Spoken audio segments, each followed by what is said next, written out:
非常有幸能够到美丽的大连来演出。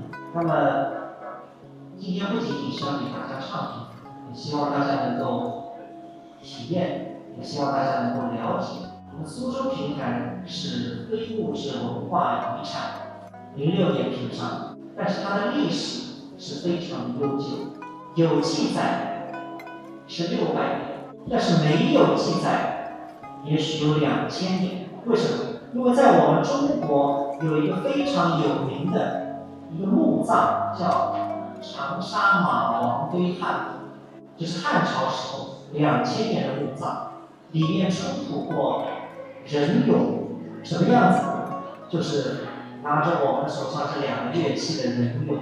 所以说明在2000年前的汉朝已经有了我们这样的演出形式，但是还不能判定为是评弹，因为不知道他们用的是什么方言。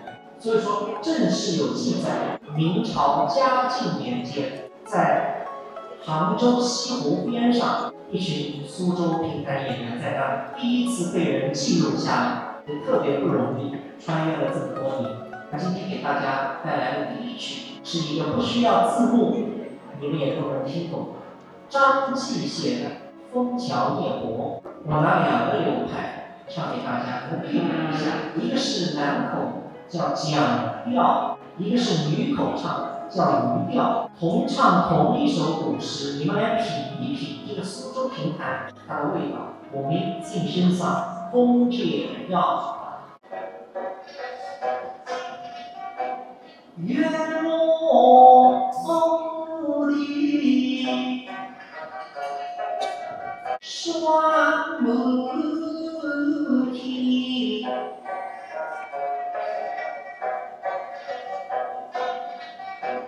江风梦，